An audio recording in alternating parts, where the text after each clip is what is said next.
Sri Yukteswar said, someone was saying, oh, well, I guess they were balking at some area of service, and he said, when you are too good for this world, you will be adorning a higher one. And you can just, in that word adorning, you kind of get a hint of his perhaps sarcasm or his dry humor. So he said, as long as you breathe the free air of earth, you are under obligation to render grateful service. So, but how do we do this properly? How do we do it with the thought that God is the doer?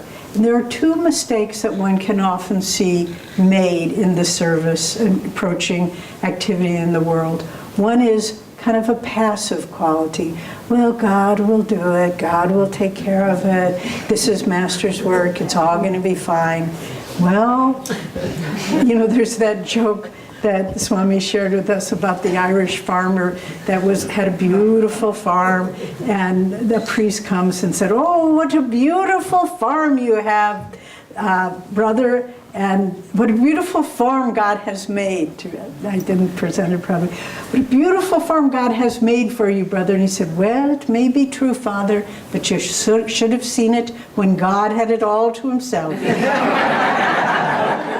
And so Master often prays that one of his most advanced woman disciples was Durga Mata. And he would give her amazing assignments of things to do. He was saying once she and some of the other monks were painting a wall, and the monks were, you know, just kind of inwardly trying to think of God, which is good. But she was thinking of God, but she was dynamically brushing. And Master looked out the window and saw her and said, that's the way you should do it. And he told this nun, Durga Mata, to go and work in auto shops to help. He had an idea. His was actually the first thought of a motorhome. And he had an idea of taking the chassis of a van, and then it needed to be welded. He had her going for months to an auto shop to do the welding, the greasing, the assembling this motorhome. And she was a nun working with all these auto mechanics. But he was trying to tell her, if you do it actively, dynamically, with higher consciousness, that's how we find God. And so one a mistake is to be too passive and think, oh, God will do it. The other mistake people make is say, I will do it with my brilliant mind, with my magnetism, with my dynamic energy.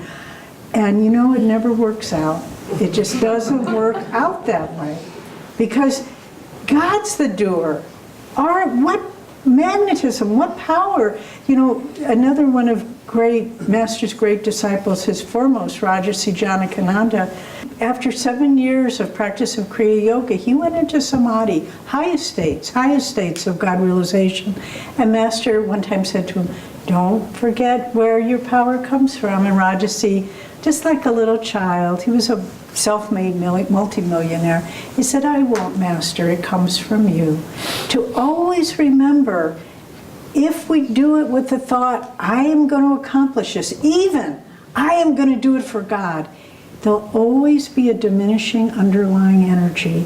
But if we can think, God is doing this through me, then the power comes, and the attunement comes, and the flow of energy. That's why Master said, he said there were two highest prayers. One was, thou shalt love the Lord thy God with all thy heart, with all thy soul, with all thy mind, and all thy strength, and thy neighbor as thyself. And the other is, I will reason, I will, I will act. But guide thou my reason, will, and activity. Guide thou. I will do it, but you guide it. Guide thou my reason, will, and activity to the highest end in all things. So what does that mean? It means with our hands and our feet and our speech that we're dynamically serving God. We're giving it all that we've got. With our mind, we're trying to draw superconscious solutions to the problems that face us in our life.